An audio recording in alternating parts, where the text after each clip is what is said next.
Good morning मेरे प्यारे साथियों। आज मेरे पास है क्लास 12th इंग्लिश बुक। उसमें हम आज पढ़ेंगे पोएट्री सेक्शन के chapter 1 sweetest love I do not को, जिनका लेखक है जॉन डन। इस पोएम को लव पोएम भी कहते हैं। जानते हैं लेखक के बारे में। लेखक का जो जन्म हुआ था ना 1572 ईस्वी में, और निधन की बात करें ना तो 1631 ईस्वी में। जॉन डन को मेटाफिजिकल पोएम भी कहते हैं।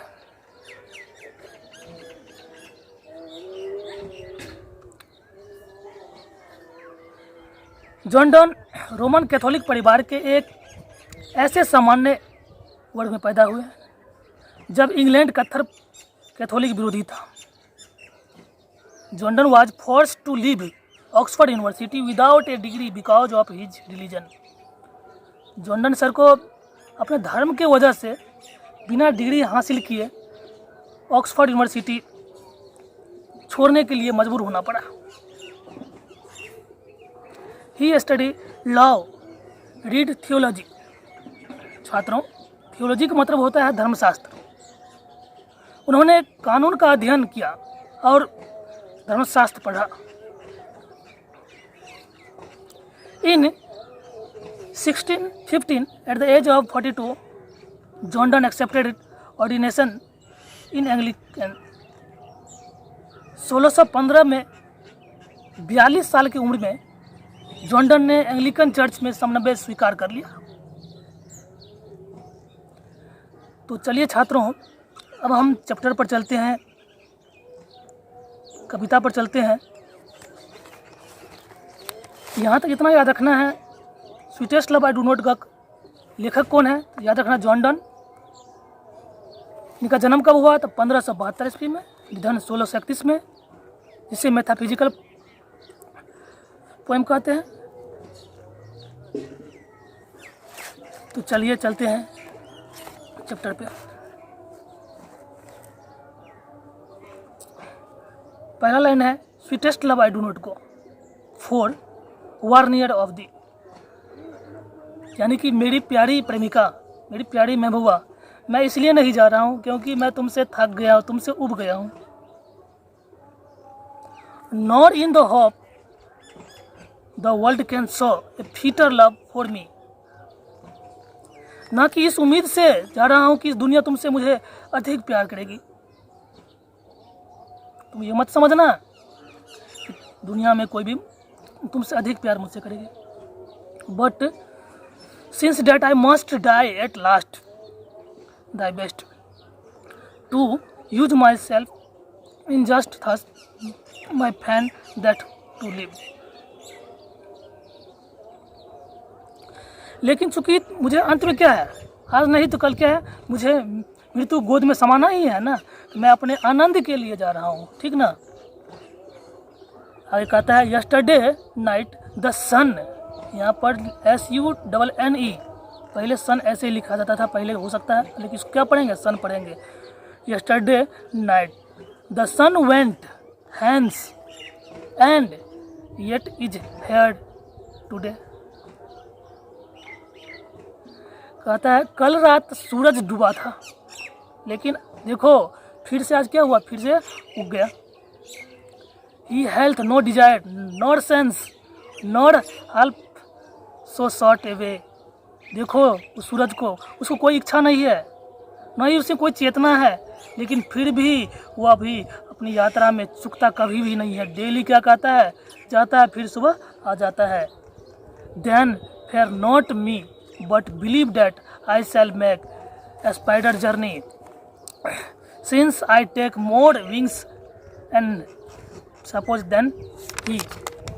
लेकिन मुझ पर तुम विश्वास रखो कि मैं उस सूरज से भी तेज यात्रा करूंगा, क्योंकि मेरे पास उससे अधिक पंख और उद्देश्य है। आगे पंक्ति है ओ हाउ फीएबल इन मैन पावर। क्या पंक्ति है? ओ हाउ फीएबल इज मैन पावर। ओह इंसान की शक्ति भी कितनी तुच्छ है, सीमित है। That if good fortune fail cannot add another hours, कि यदि अच्छा वक्त बीत रहा हो ना तो उसमें अतिरिक्त 1 घंटा भी नहीं जोड़ सकता है। Not a lost hour recall but come bad chance, और ना ही बीते वक्त को वापस ला सकता है जब उसका वक्त बुरा बीत रहा हो।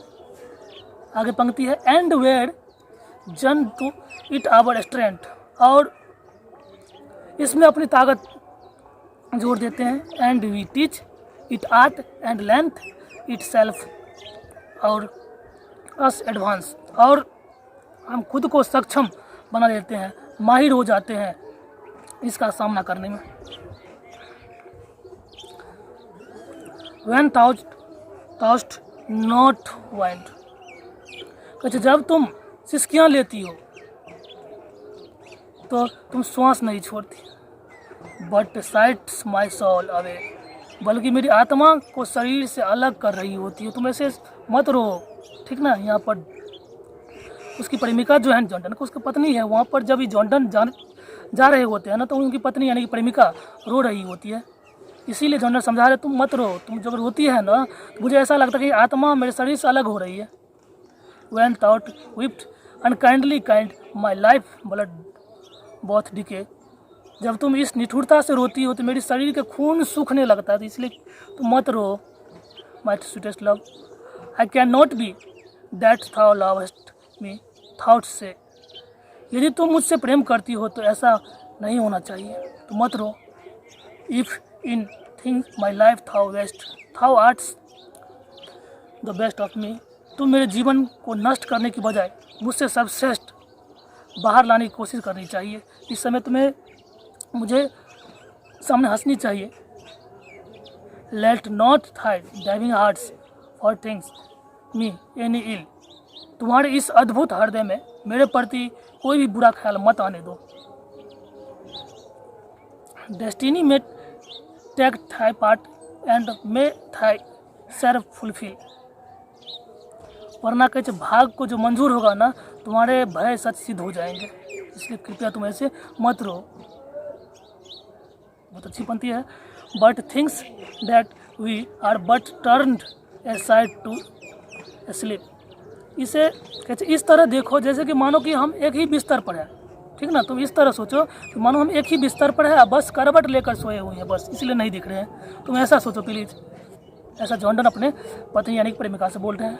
लास्ट पंक्ति है, they who one another keeps alive not part be, कहते जो दो लोग एक दूसरे के जीने की वजह हो उन्हें कौन अलग कर सकता है। इसलिए प्लीज़ तुम इस प्रकार मत रो, मैं सूरज से मतलब सन से भी पहले आ जाऊंगा। इस प्रकार चैप्टर ख़त्म होता। कैसा लगा आपको चैप्टर, कमेंट के माध्यम से प्लीज़ ज़रूर बताएं।